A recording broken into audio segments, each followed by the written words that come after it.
We're going to pivot now the conversation to talk about the labor market impact of the government's DOGE cost-cutting initiatives. The Trump administration has moved to fire tens of thousands of federal workers. Many will likely be eligible for federally funded unemployment benefits, as well as other assistance like food stamps and Medicaid. Joining us now, Diana Fergat-Roth, former chief economist of the Department of Labor. And Diana, at this point, can we know anything? The numbers, and every time we have an employment report, we hear that the way you arrive at the net plus or minus, we're talking millions and millions of jobs. Can this actually play into to labor market figures, what's happening with DOGE? Well, it certainly can when people are laid off and they look for jobs, then those are in the employment data. So, yes. But it's just thousands, as when not there millions. are the layoffs. It's thousands, not millions. It's thousands at the moment, yes. Yes, exactly. So it seems like it's going to... So it will play into it, but would we notice it in the actual numbers? Is it large enough to where it could skew the numbers one way or the other?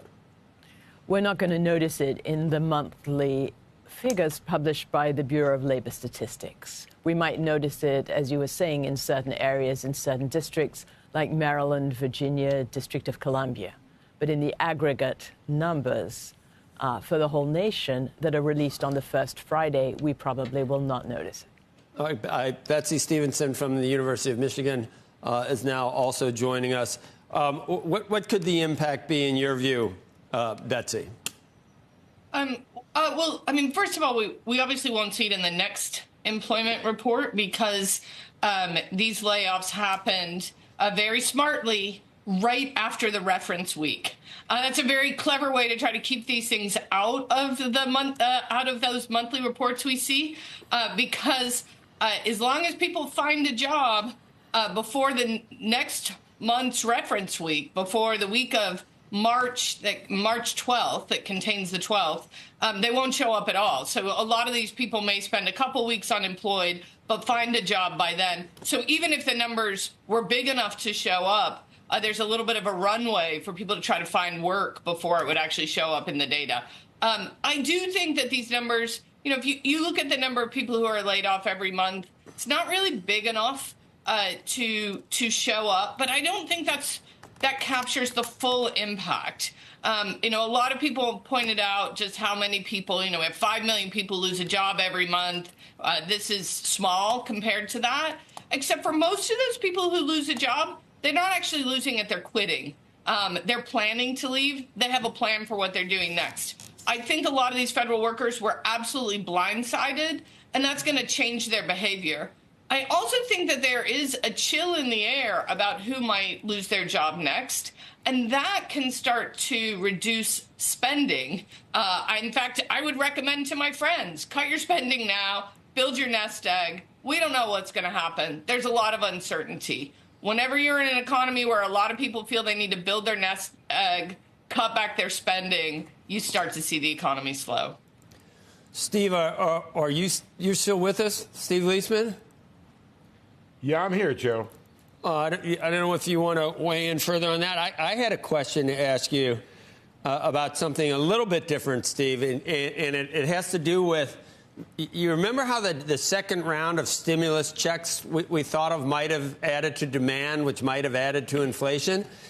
I'm getting some pushback on Twitter and elsewhere about whether a $5,000 DOGE check would be inflationary. Some say that if it goes back to people, that they bank it in savings, and anything not spent by the government would not be inflationary. And it's already been created by the Fed, so it's not adding to the money supply. But it just seems to me that it might increase demand in an already strong economy. Do you have a feel for whether it's inflationary? Yeah, I think it's an interesting question, Joe, and I think there's a mathematical equation here and there's a psychological equation. The mathematical one is, well, technically, if you're taking $5,000 that was going to be spent by the government and give it to people to spend, it's kind of a wash in terms of total demand. But you're moving the demand from one place to another, from the demand from government services to, say, demand for consumer products. So there could be a bump there. all of that is kind of like a rounding error on the concern about the psychological impact, Joe.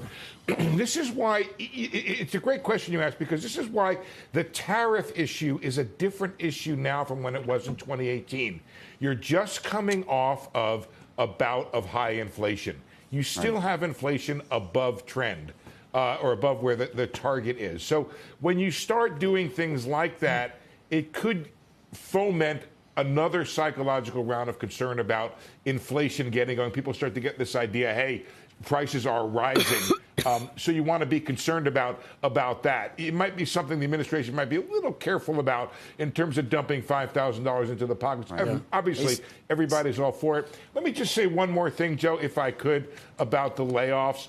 You can feel any way you want about whether or not this should be done, but I think there's a human aspect to this that I think is unnecessary. There are people who moved to Washington or moved into or quit a job.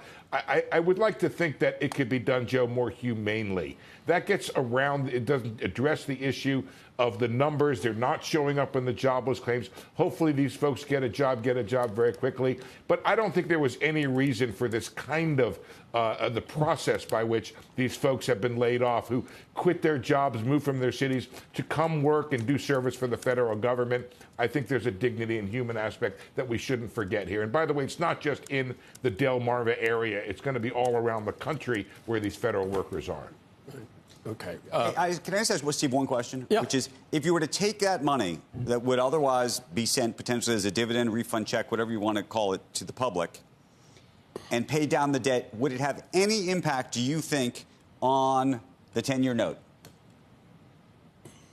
I do. And I've maintained for a long time, Andrew, because the government doesn't have necessarily an issue of repaying its debt. It's got an issue of the will to repay the debt. That's the reason why these agencies have downgraded the U.S. government.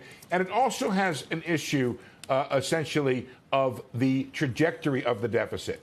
I think the bond market is hungry for and would react very positively to a sense that this administration is serious about bringing down the deficit, serious about putting the deficit on a sustainable trajectory. So if they did that, I think that would be positive and would probably have an outsized effect beyond what they were actually paying down.